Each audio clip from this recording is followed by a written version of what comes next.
Excuse the mess in the background. I'm gonna move families soon, so it's gonna look like a tornado swept through here.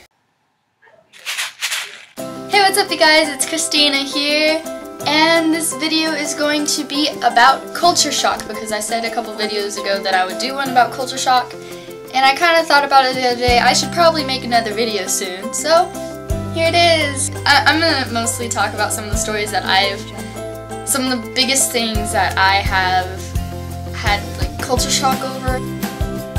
I don't know what I'm saying. I need more coffee. Probably the first experience with culture shock that I had, I just forgot. I had just recently got off the plane, and I was with my first host dad, and we were getting into the car, and I got in the driver's seat. You have the drivers on the right side instead of the left side, so I got in on the right side thinking he was the passenger, and he's like, "You aren't driving, darling. I don't know what you're doing, but you aren't driving." I was tired and jet lagged and everything in the world. Oof. But the first big experience that I had with culture shock was getting on a bus to go to my school. What is so different about getting on a bus in Japan? Well, my first town, it was even boys and girls. So the bus finally came. It was on time. It was pretty much on time the first time I got on the bus. So I go ahead and start, and this like line of guys cuts in front of me and just gets on the bus. What just happened? But honestly, it was just about who gets there first, and all the girls at the station were just really slow, and all the guys were just happened to be really fast to get which seat they wanted and stuff. So it's more of, in Japan they don't have a ladies first. The bus stop that I'm at now, it just happens, whoever gets there first gets there first.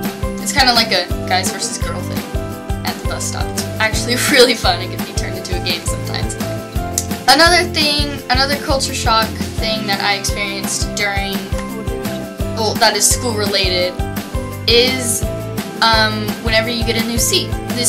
Back in the States, whenever the teacher assigned new seats or you pulled a number out of a basket or anything like that, you would just take your stuff, get up, and go to your next seat, right? Well, the first time that I experienced changing seats in my Japanese classroom, I picked my number and I was like, oh, I'm on the other side of the room. So I started getting my stuff out of the desk, which is like a butt ton of textbooks and stuff. So I started like gathering that all up until I heard desks move.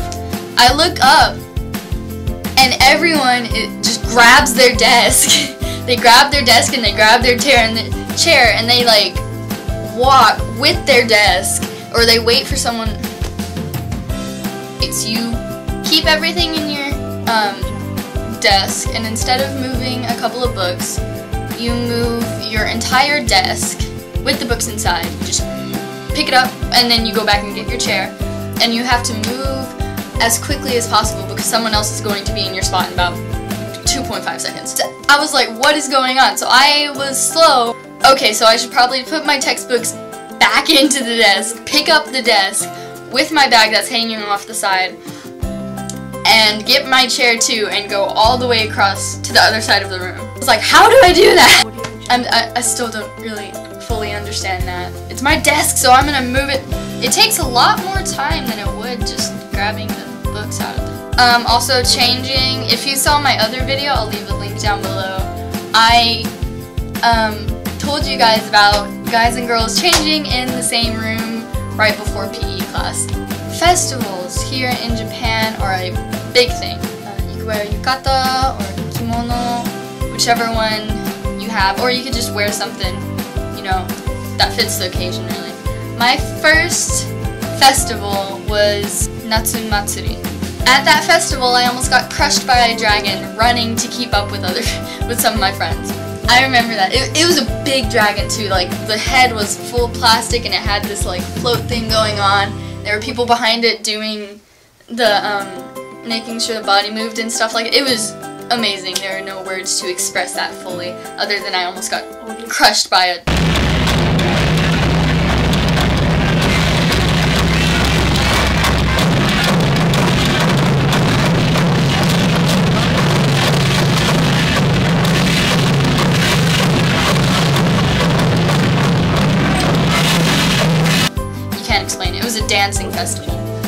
that was really, really fun. And in America, we have parades and stuff like that. However, we don't have festivals. It's a matsuri. It's a festival. It's really, really, really fun. Especially during the summer. That's when they have a lot of the really cool ones. Because it's hot outside and everybody wants to just go out and have fun. Coffee! Oh my gosh, okay. Right now what I'm drinking is modified instant coffee.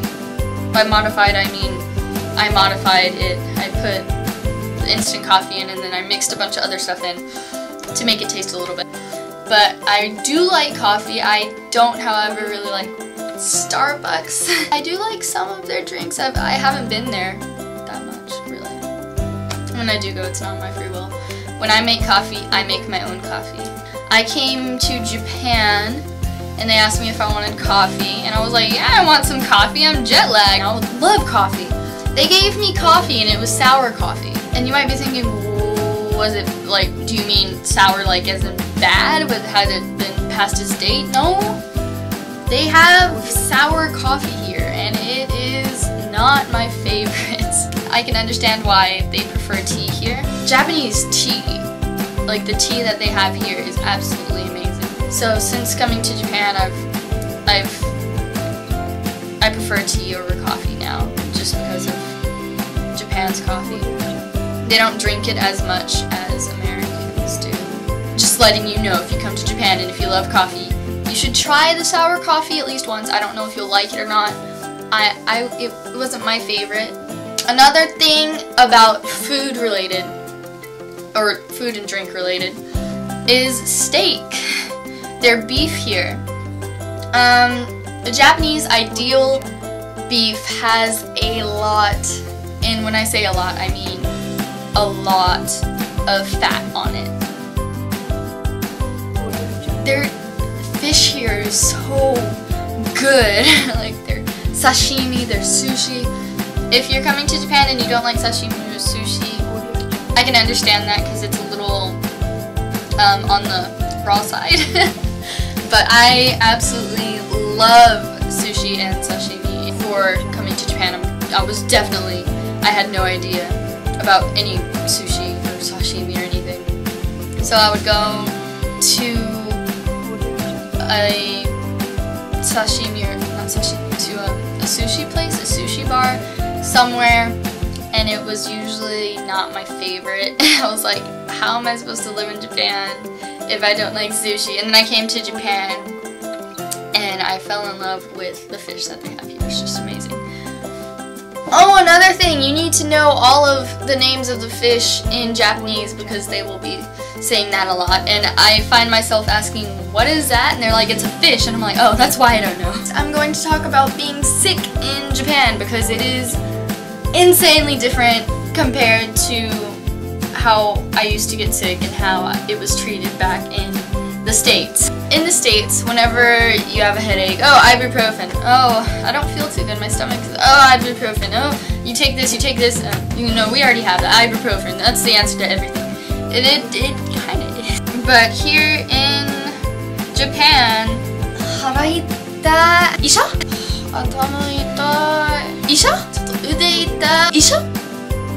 And I have gotten an IV here in Japan before. That's actually a funny story. I think I'll tell it if I have the time. I think I'm gonna make another video, just an update, and I might include this story into it too. I overdosed on zinc. Oh, it was horrible. When you're sick, you usually wear a mask, like a quarantine. You're probably thinking of the big masks now, to make sure everybody around you doesn't get sick and just to protect you breathing in germs. And to be honest, sometimes it looks kind of cool. Baths in Japan.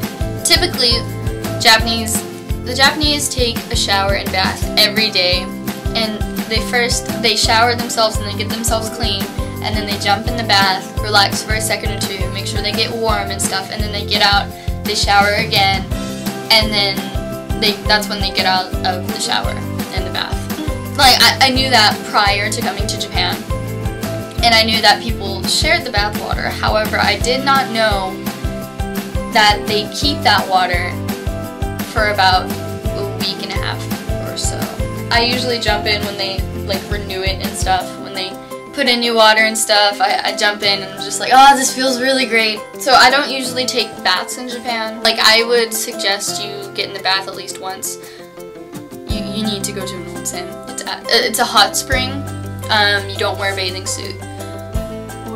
It's actually really nice. It sounds weird, but it is really, really nice. I love onsens. Oh, robot toilets. Okay, they have the squat toilet, or they have the robot toilets. This is a Japanese toilet. Okay, so this is a Japanese toilet. As you can see, there are tons of buttons on the side, and if you don't know any Japanese, there's some pictures that'll help you find out which is the bidet. Just don't. This is a stop button. Okay, you need to know that. This means small, and if, depending on your deed, if you lift up,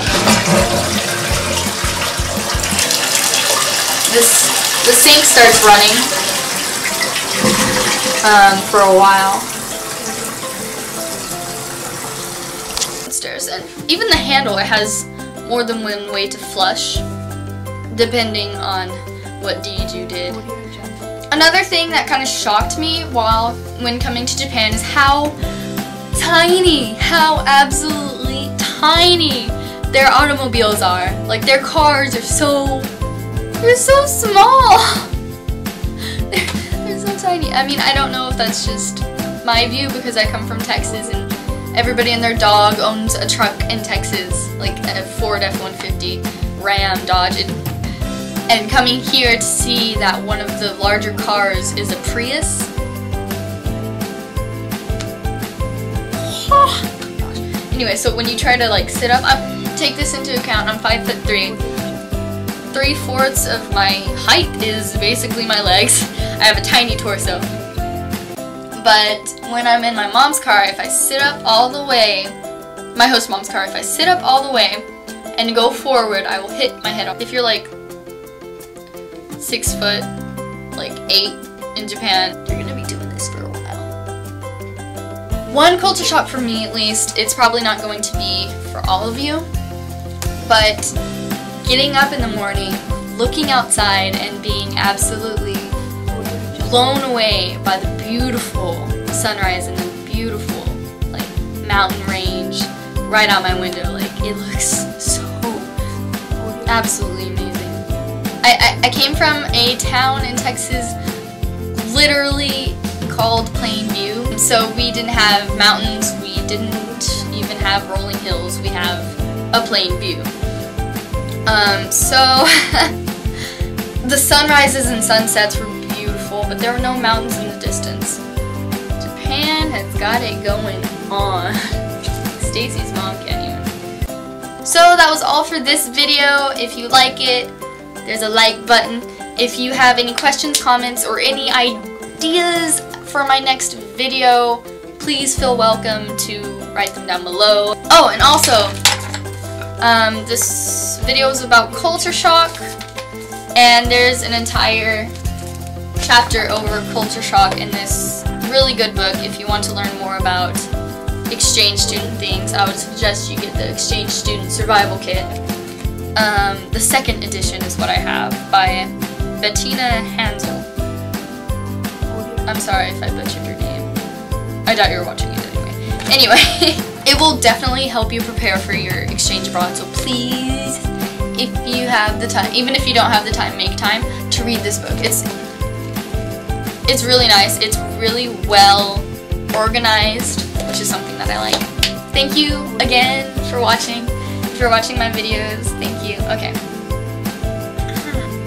So I think that's all for today. Bye bye! じゃあね!